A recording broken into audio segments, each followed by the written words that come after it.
बाहर का है, दूर का है, वो कभी साल में 2-3 दिन के लिए आए, 1 दिन के लिए आए, तो जाते समय उसको पहले खिलाओ पिलाओ भी, जाते समय विदाई भी दो।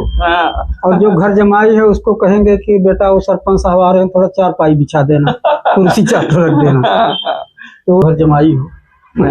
तो क्या ऐसा आप समझते हैं कि मतलब इस वेतन कम होने की वजह से भी भ्रष्टाचार और रिश्वतखोरी जैसी चीजें आगे आती हैं, सामने आती हैं?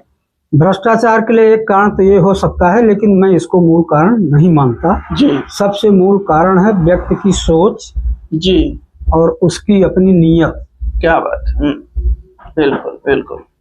क्योंकि वेतन तो कितना है ये हमको मालूम है पहले से। जी जी। तो हम क्यों उसके लिए अप्लाई कर रहे हैं, क्यों उसके पीछे दौड़ रहे हैं? जी, ये बात सही बात बोले, बिल्कुल बिल्कुल पता है। हाँ, आपके सामने नोटिफिकेशन। साथियों, स्वागत है आपका हमारे ऑफिशियल यूट्यूब चैनल आशीष एडटेक में। आज हमारे साथ हैं श्री रोहिणी प्रसाद जी, जो पूर्व में एसडीएम रह चुके हैं और अपने विभागों में अपनी कार्यशैली के लिए बहुत ही शानदार रुतबा रहा है। तो आज हम इनके साथ हैं और पूरी बातें करेंगे दोस्तों। तो बहुत बहुत स्वागत है आपका हमारे चैनल में।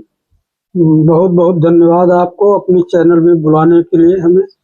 मैं आपको धन्यवाद ज्ञापित करता हूं। जी, तो हमें इस चर्चा को कहाँ से शुरू करें, कहाँ अंत करें, क्योंकि सर इतना इनका लंबा अनुभव रहा है कि शुरू से लेकर के अंत तक। आजकल इंटरव्यू में आप देखते हैं कि एसडीएम बने तो उनका इंटरव्यू वायरल हो रहा कि कैसे एग्जाम की तैयारी कर रहे हैं। इन्होंने जो है तो अपने कार्य एग्जाम को पास भी किया है और वहां पे कई साल, कम से कम 30 वर्ष तक काम किया है। तो उन सब चीजों के बारे में डिटेल से बताएंगे कि क्या कार्यशैली होती है, क्या काम होता है एसडीएम का और किस तरीके से चीजों को टैकल करना पड़ता है। तो सबसे पहले आप थोड़ा सा अपना परिचय दे दीजिए। मेरा नाम रोहिणी प्रसाद त्रिपाठी है। पिताजी का नाम श्री राम अवतार त्रिपाठी, बाबा जी का श्री तिलकधारी राम जी। मैं बहुत छोटे से गांव अतरेला जी का निवासी हूँ, वहाँ जन्म हुआ। जी। और नई गढ़ी में 12वीं तक शिक्षा ग्रहण किया। जी जी। इसके बाद गवर्नमेंट साइंस कॉलेज रीवा में अच्छा जी बीएससी किया। जी जी। और एमएससी करते समय ही मुझे जॉब लगी राजस्व निरीक्षक आरआई की। जी जी जी। तो वो छोड़ के मुझे जी जाके ज्वाइन किया था। उसके पीछे घरेलू परिस्थितियां भी थी। जी जी, बिल्कुल बिल्कुल। और फिर प्रमोशन होता गया और फिर तहसील। उसके बाद नायब राजस्व निरीक्षक बनने के बाद भी उसका प्रशिक्षण और उसमें प्रशिक्षण के बाद काम करना चालू किया। जी जी। फिर भी मैं पीएससी के लिए अपनी तैयारी और वो करता रहा। जी। और इसके बाद पीएससी बैठा सन 1980 के बैच में। क्या बात। और प्रथम अटेम्प्ट में ही मैं नायब तहसीलदार के रूप में क्या बात सेलेक्ट हुआ था। और फिर आगे प्रमोशन होता गया। मेरी पूरी पढ़ाई ग्रामीण परिवेश की स्वयं पर आधारित रही। कभी कोई कोचिंग नहीं जी, कभी कोई अन्य सुविधा नहीं। जी जी, क्या भी बात है। मिसाल के तौर पर सर है जिन्होंने मतलब एक अतरेला जो गांव बताए हैं, वो बस्ती आप देखेंगे तो आपको दयनीय स्थिति वहाँ की रहती है। वहाँ से निकल करके नायब तहसीलदार बनना और आरआई बनना, ये सब चीज़ें करना और फिर एसडीएम के पद तक जाना और फिर अपने विभाग में अपना इस तरीके से कार्यशैली दिखाना बहुत ही वाकई का तारीफ है और गर्व की बात है। जी सर, तो हमारे दोस्तों को बहुत ज़्यादा ये क्यूरियोसिटी, जिज्ञासा रहती है कि अब ये तो हम बात बताएंगे ही, जिज्ञासा ये रहती है कि आपका काम क्या क्या होता है एसडीएम का या राजस्व विभाग में, क्या क्या काम ऐसे महत्वपूर्ण रहते हैं जो आप लोग करते हैं और इतने दबाव में रहते हैं, प्रेशर में रहते हैं? हमारे विभाग में तहसीलदार हो या एसडीएम हो जी, इनके कार्य आज तक गवर्नमेंट एक सूचीबद्ध नहीं कर सकी है कि वो निर्धारित कर दे कि इतना ही कर्तव्य है। जी जी, बोलते रहो जी। किसी भी तरह के कार्य हो जो चैलेंज वाले, जी, उनमें ड्यूटियां दी जाती हैं। जी, चाहे वो प्राकृतिक आपदा का हो, चाहे चुनाव का हो, जी, और चाहे अन्य विषम परिस्थितियों में जहां तक बात हो। जी, कोई दुर्घटना हो गई तो वहां भी पहुंचना है। जी, कहीं दंगा फसाद हुआ तो वहां भी कानून व्यवस्था बनाने के लिए जाना पड़ता है। जी, सामान्य हमारे जनप्रतिनिधि केंद्र सरकार या राज्य सरकार के मंत्री और ये दौरे में आए या वरिष्ठ अधिकारी दौरे में आए, उन्हें भी अटेंड करना पड़ता है। जी जी जी। और पब्लिक को ही सुनना है, उनकी समस्याओं का भी निराकरण करना है। जी जी। एसडीएम के रूप में तो जिस तरह से कलेक्टर जिले में सभी विभागों का समन्वय करते हैं, देखते हैं, उसी तरह से सब डिवीजन में एसडीएम का दायित्व है जो सभी विभागों से समन्वय करते हैं, उनके कार्यों का परिवीक्षण करते हैं जी और उनमें गति लाने का प्रयास करते हैं। मोटे तौर पर अगर कहें तो ये कहा जाएगा जी कि जो शासन की नीतियां और निर्देश होते हैं, जी हम लोग उन सभी को क्रियान्वित कराने का प्रयास करते हैं तो धरातल पर पहुंचे और पब्लिक को उसका लाभ मिले सके। जी जी जी। तो ये काम हाँ बहुत ही चुनौतीपूर्ण है। तो इतना भौकाल क्यों रहता है एसडीएम या कलेक्टर का? आज भी जो है तो उसकी लाखों बच्चे जो है एस्पिरेंट तैयारी करते हैं और पता नहीं अलग ही रुतबा है, कहते हैं कि हमें बनना हो तो कलेक्टर बनना हो, और ऐसे बातों बातों में कह देते कलेक्टर हो क्या? ये क्या है आखिर? ऐसा इतना क्या इसमें बड़ी चीज है कि लोग इसको इतना ऊंचाइयों पे देखते हैं? क्योंकि ये तो हर आदमी के सोचने का ढंग अलग अलग होता है। जी कौन किस कारण से उसका स्कोप मानता है। जी जी। मैं जिस कारण से स्कोप समझता था और जिस कारण से जी अन्य विभाग में भी मेरी नौकरी लगी थी, जी जी सेंट्रल की सर्विसेज में, इनमें, लेकिन उसको छोड़ के मैं इसी विभाग में गया। जी उसके पीछे मेरी सोच क्या थी, जी जी। मैं उस उद्देश्य को बता सकता हूँ। मेरा उद्देश्य ये था कि जितना पढ़ा हुआ मैं था, जितनी शिक्षा मेरी थी, इतनी शिक्षा और इससे अधिक शिक्षा वाले देश में करोड़ों लोग हैं। जी जी। लेकिन अगर मैं उसमें चयन हुआ, जी मेरा उसमें चयन हुआ, तो मेरा सोचना यह था कि इस माध्यम से भगवान ने हमें पब्लिक की सेवा करने का अवसर दिया है। जी जी, क्या बात, इस माध्यम से हम लोगों की सेवा कर सकें। जी। और पूरी नौकरी में इसी को हमने मूल मंत्र बनाया। जी। इसीलिए मैं एक बात जरूर अपवाद के रूप में कह सकता हूँ जी जी कि पूरे सेवा काल में कहीं भी मेरी शिकायत नहीं हुई। क्या बात है, बहुत बड़ी बात है जी। और जहाँ रहा निर्विवाद ही रहा। जी जी जी जी, बिल्कुल। तो इस कार्यकाल के दौरान आपकी कुछ ऐसी महत्वपूर्ण घटनाएं बताएं, हम दोस्तों को रूबरू कराएं, जिसमें आपका सराहनीय काम रहा और आपने एकदम परिवर्तन ला दिया हो। वो ऐसे काम मुझे बताएं, हमारे दोस्तों को बताएं। कुछ काम तो इसमें से बहुत छोटे कह सकते हैं जी। जैसे आपके सिंगरौली जिले में आज की तारीख में वो पर्यटन डिपार्टमेंट के अंतर्गत है। जी जी। मांडा की गुफाएं हैं। हाँ बिल्कुल, प्रागैतिहासिक काल की। बिल्कुल बिल्कुल, हम लोग पढ़ते हैं मांडा की गुफाएं। बिल्कुल बिल्कुल। उसको जो है जब मैं नायब तहसीलदार था जी और देखा, उस समय शासकीय सेवा में नया था जी, और उसके सभी नियमों की उतनी पूरी तरह जानकारी विज्ञ नहीं था। बिल्कुल। इसलिए मैं सीधे पुरातत्व आयुक्त को पत्र लिखा जी कि ये पुरातत्व में लेने काबिल है जी, और इसलिए मेरा अनुरोध है कि इसको ग्रहण किया जाए। क्या बात है, बहुत। तो प्रतिक्रिया हुआ क्या कि पहला तो हमारा शोकाज नोटिस हमको आ गया। अच्छा, कि आपने सीधे आयुक्त पुरातत्व को कैसे पत्र लिख दिया? थ्रू प्रॉपर आपको हाँ कलेक्टर के थ्रू प्रस्ताव भेजना चाहिए था। जी जी। और संयोग से उसी समय जी, जिस समय ये नोटिस मुझे मिली थी, जी जी जी, एक सेवानिवृत्त आयुक्त जी, हमारे आपके जिले के, यहाँ भी उनके परिवार और बंधु हैं, यहाँ सतना के राम बिहारी लाल जी श्रीवास्तव जी जी, वो मांडा की गुफा देखने गए थे, मैं दिखाने गया था। क्या बात है। तो उन्होंने कहा कि इसको पुरातत्व को लिखिए आप लोग। तो मैंने बताया कि मैंने तो लिख दिया था, तो हमको नोटिस मिल गई। और उन्होंने लौट के टेलीफोन से पुरातत्व आयुक्त से बात किया। जी जी। और बोला कि नोटिस उसमें देना चाहिए जी जिसमें कोई सकारात्मक व्यू न हो, क्या कोई नकारात्मक सोच का पत्र हो। जी जी। और इसके लिए तो आपको इन्हें धन्यवाद देना चाहिए। क्या बात, बिल्कुल बिल्कुल। और पुरातत्व आयुक्त जी ने उसके बाद मुझे जो नोटिस जारी किया तो उसको खत्म किया और बोले कि मैं तुरंत वहां आके विजिट करूंगा। उन्होंने आके विजिट किया और उसको पुरातत्व में ग्रहण कर लिया। जी जी। तो मेरा ये मानना है कि वो जो आज पुरातत्व में है उसमें मेरा भी कुछ अंश रहा है, रोल है। जी बिल्कुल बिल्कुल बिल्कुल। कुछ प्राकृतिक आपदा की घटनाएं हैं जिनका उसमें कोई अपना बखान करना अच्छा नहीं लगता। बखान नहीं है, बस लेकिन हाँ जी, अनुभव। सन 2004 में जी दमोह जिले के हटावे में था जी। इतनी बाढ़ आई थी, वहाँ के एसडीओ का जो क्वार्टर था वो डूब गया था, उसके ऊपर से मिलिट्री नाव से आई थी। जी जी। और उन विषम परिस्थितियों में हम लोगों ने पब्लिक का रिहेबिलिटेशन कहो, बचाव कहो, सहायता कहो, जो भी हो काम किया। इसी तरह अपने इस जिले रीवा में सन 94 और 97 दो बाढ़ में त्योंथर में पदस्थ था। क्या बात। तो 94 की बाढ़ में 3 दिन और 3 रात लगातार न मैंने खाना खाया और न सोया। क्या बात। दिन रात लगा रहा। वाह वाह। तो ऐसे कठिन परिस्थितियों में काम करने के बाद अगर हम उनमें से किसी को उसका घर गिरने की स्थिति में है, फिर भी अभी वो घर में है, हम गए निकाल ले आए, तो बहुत खुशी भी होती है। लेकिन ऐसी ही एक घटना ऐसी भी है जिसमें मुझे बहुत दुख हुआ। चाक घाट में नेशनल हाईवे किनारे एक घर था, वो 2-3 माने पत्नी और एक आध 2 बच्चे थे। और घर से थे, हम लोग गए, सामान छोड़ो, निकलो निकलो, बस साहब ये उठा लो, और ये करते में वो मकान गिरा और तीनों दब गए। बाप रे।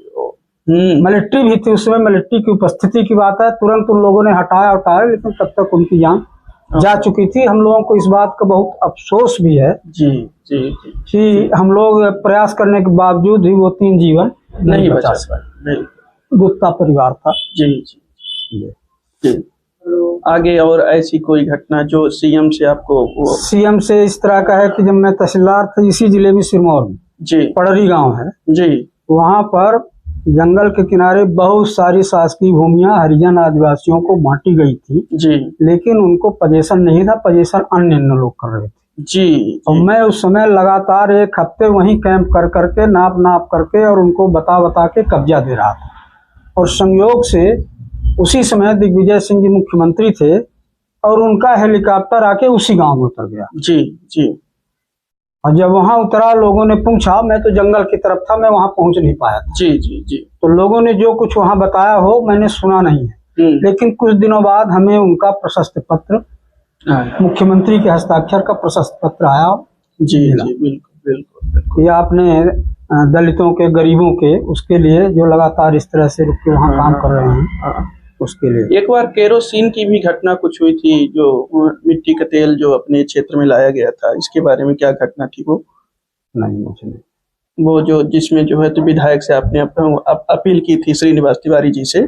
अच्छा। हाँ। वो बाढ़ के समय की ही बात है, त्योंथर के ही बाढ़ के समय की बात है। और इतनी बाढ़ आई थी कि बिजली के खंभों में बाढ़ का मलबा फंसा हुआ था। घर बचने की संभावना नहीं। जो उनका कुछ अगर अपनी जान बचा के भगे हैं, अब उनको अगर सरकार से या बहुत से लोग भी जा करके सहायता पहुंचा रहे थे, स्वयं सेवी संस्थाएं भी जा करके सहायता पहुंचा रही थी, तो उनको राशन की सामग्री भी दे दिया, लेकिन वो बनाए कहीं से, ईंधन तो सब गीला हो गया। बिल्कुल। तो ये सुझाव आया कि अगर इनको मिट्टी का तेल भी बांट दिया जाए, तो मिट्टी के तेल लगा के आग पकड़ा देंगे तो कुछ देर में वो सूख के पकड़ लेगा। बिल्कुल। तो श्रीनिवास तिवारी जी उस समय विधानसभा अध्यक्ष थे। उनसे निवेदन किया गया और उस दौरान मध्य प्रदेश सरकार के जो राहत आयुक्त हैं, सचिव राजस्व विभाग के, वो भ्रमण में आए थे। त्योंथर रेस्ट हाउस में मीटिंग हुई। तिवारी जी ने कहा कि यहाँ केरोसिन देने की व्यवस्था करिए, लेकिन उस समय जो नियम बने थे शासन के, उसमें उसका प्रावधान नहीं था। तो उन्होंने कहा कि अभी ये नियम नहीं है, हम नहीं दे सकते। तिवारी जी का ये कहना था कि नियम कौन बनाता है? आप सचिव हो, सरकार आप हो, और अगर जनप्रतिनिधि हैं तो जनप्रतिनिधि में बैठा हूँ, मुख्यमंत्री से आपके सामने में बोले देता हूँ, नियम बन जाएगा और भूतलक्षी प्रभाव से बन जाएगा, आप कल से बंटवाना चालू करिए। और फिर उसी समय बात करते करते उन्होंने मुख्यमंत्री को फोन लगा भी दिया। श्रीनिवास तिवारी जी ने सचिव को थमा दिया। उन्होंने इतना ही कहा कि जो कुछ स्पीकर साहब कह रहे हैं वो करिए। और अगले दिन से मिट्टी के तेल बंटने लगा तो लोग खा पाते थे। अगर उनको खिचड़ी और वो भी दाल ये भी बनाना है तो बना पाते थे, अन्यथा खाने की सामग्री ही मिल गई तो बनाने की सुविधा। बिल्कुल गीला था। तो ये अनुभव थे जो बहुत ही अनुभव जबरदस्त थे, जो हमें प्रेरित करते हैं काम करने के लिए। मैं आपसे ये जानना चाहता हूँ कि आज के युवा जो हैं इतना क्यों आकर्षित हो रहे हैं इस नौकरी की ओर, चाहे एसडीएम हो, कलेक्टर हो, तहसीलदार हो, क्या है इसमें आज भी क्या बचा हुआ है? प्रमुख बात यह है कि प्रशासनिक अधिकार तो हैं, जी पावर है, नायब तहसीलदार तृतीय श्रेणी का पद कहलाता है। जी, लगता है अब द्वितीय में डाल दिया गया अब है। द्वितीय में डाल दिया गया होगा। हम लोग जब भर्ती थे तृतीय श्रेणी का जी पद था। जी जी जी। लेकिन प्रशासनिक रूप से वो अन्य विभाग के राजपत्रित अधिकारियों से भी सवाल भी जवाब कर सकता है और जांच भी कर सकता है। जी जी। मैंने स्वयं नायब तहसीलदार रहते हुए जी, और ऐसी जांच मिली थी कि उसमें जो हमारा कार्य क्षेत्र ही नहीं है, जी जी, लेकिन अपने दिमाग का इस्तेमाल करते हुए उसके निष्कर्ष तक हमको पहुंचना था। जी, एक बात क्या है, बिल्कुल। एक 20 सूत्री सदस्य था, वो थे दलित वर्ग के। जी जी। रामपुर नैकिन हॉस्पिटल में भर्ती थे, वहां मृत्यु हो गई। उनकी शिकायत हुई कि चिकित्सा विभाग के डॉक्टर और स्टाफ की लापरवाही से इनकी मृत्यु हो गई है। जी। और वो आते आते कलेक्टर को आई, कलेक्टर से एसडीएम को मिली, एसडीएम से मैं नायब तहसीलदार था, वो जांच मुझको मिल गई। जी जी। तो पहले तो उसको पढ़ते ही मेरे समझ में नहीं आया कि डॉक्टर की जांच में कैसे करूंगा, क्या दवाई किया नहीं किया। लेकिन फिर हॉस्पिटल में जाके ये कब भर्ती हुआ, कब डिस्चार्ज हुआ, इस समय में कब किस स्टाफ की या कब किस डॉक्टर की ड्यूटी रही, कब आपने दवाइयों का प्रिस्क्रिप्शन क्या लिखा, वो सब चीजें लिखा। इसका स्वास्थ्य कब से गड़बड़ाया, और एक अलग से प्रश्नावली दिया था सीएमएचओ को जी जी, कि अगर इस बीमारी का मरीज गंभीर हो जाए जी तो अंतिम जीवन रक्षक उपाय के रूप में इसे क्या उपचार करना चाहिए। क्या बात। तो उन्होंने जो दिया था वो चीज हमको यहाँ जो इन्होंने लिखा था उसमें नहीं मिली। जी जी। तो हमने रिपोर्ट दिया कि ये इनकी लापरवाही से मृत्यु हुई है, क्योंकि अंतिम जीवन रक्षक उपाय के रूप में जो इसको देनी चाहिए ट्रीटमेंट और दवाइयाँ वो नहीं दी गई थी। तो एक तो प्रशासनिक अधिकार के कारण लोग मुख्य रूप से करते हैं। जी जी। बाकी सोचने के दृष्टिकोण जैसा मैंने कहा इसमें अलग अलग तो हो सकते हैं। जी जी। लेकिन एक सबसे बड़ा कारण मेरे समझ से यही आता है। जी जी। प्रशासनिक दायित्व और काम बहुत तरह तरह के मिलते हैं, वेरियस टाइप। तो ये काम है, रुतबा है, पावर है, और इस पद पे रह के जिसकी जिस विषय में रुचि हो उस दिशा का काम कर सकता है।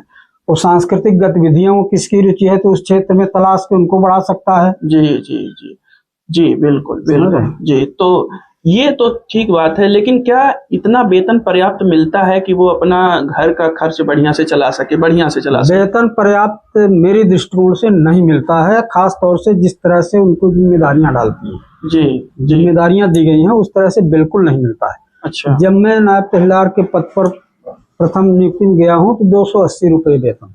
अच्छा अच्छा। और एसडीएम से जो रिटायर हुआ हूँ 1560 से 39,000 मैक्सिमम तक। जी जी जी, अगर अधिकतम पहुँचते हैं। जी जी जी जी। तो आपका कहना है कि वेतन बढ़ाना चाहिए अभी? बिल्कुल, इनके कार्य के हिसाब में, क्योंकि ये तो इस विभाग के लोग हमेशा शासन से मांग करते हैं कि आप हमारे काम को सूचीबद्ध कर दीजिए कि हमारे कर्तव्य हैं क्या। जी जी। तो हम उतने करें, उसके अतिरिक्त जो कराओ तो सबका विभाग को अलग लगाते हो तो एक्स्ट्रा पेमेंट देते हो। चुनाव में हर विभाग की ड्यूटी लगती है तो एक्स्ट्रा पेमेंट करते हो। जी जी जी। लेकिन वो 3 दिन के लिए आते हैं तो एक्स्ट्रा पेमेंट पाते हैं, हम महीने भर उसमें पूरी व्यवस्था तैयारी करते हैं, हमको नहीं मिलता। अच्छा अच्छा, बिल्कुल बिल्कुल बिल्कुल। हमने एक बार सवाल किया था एक अधिकारी से, तो सटीक उत्तर नहीं था, उन्होंने हंस के टाल दिया। बोले ऐसा है कि एक होता है घर जमाई और एक बाहर का है, दूर का है। वो कभी साल में 2-3 दिन के लिए आए, 1 दिन के लिए आए तो जाते समय उसको पहले खिलाओ पिलाओ भी, जाते समय विदाई भी दो।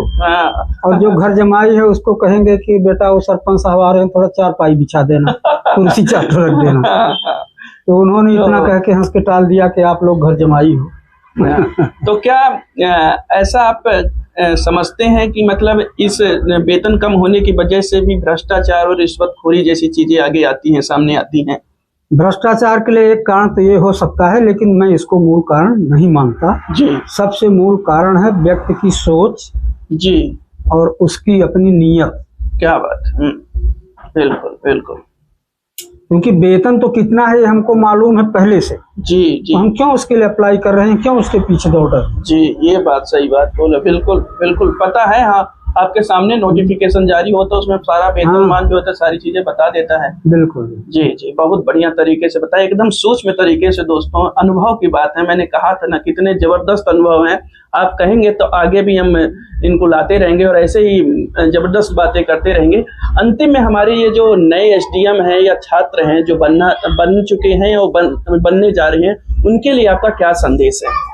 मेरा यही संदेश है कि आप ये मानिए कि जितनी योग्यता आपकी है उतनी और उससे अधिक योग्यता वाले अनेकों भरे पड़े हैं लोग इस देश में। जी। लेकिन ईश्वर ने आपको अवसर दिया है तो आप उसको इस्तेमाल करिए कि हमको ईश्वर ने ये पब्लिक की सेवा करने का अवसर दिया है। जी जी। और अगर इस सोच से काम करेंगे तो वो हमेशा हर जगह सफल रहेंगे। जी बिल्कुल बिल्कुल, इसमें कोई दो राय नहीं। जी जी।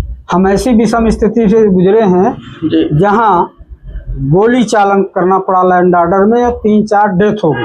जी जी। लेकिन फिर भी वहां की पब्लिक ने पुलिस के खिलाफ बोलती रही, दूसरों के खिलाफ बोलती रही, मेरे खिलाफ एक नहीं बोला, बोले तो केवल समझा रहे थे, क्या उनका कोई दोष नहीं। जी जी। तो मेरा ये सोचना है कि अगर आपकी सोच पॉजिटिव है, अप्रोच पॉजिटिव है, तो आपको रिस्पांस भी पॉजिटिव मिलेगा। क्या बात है, क्या बात है। बहुत बहुत धन्यवाद सर आपका मिलने के लिए और इतनी अच्छी बातें हमसे शेयर की हैं और जानकारी के लिए बहुत बहुत धन्यवाद sir. Thank you very much बुलाने के लिए। जी जी।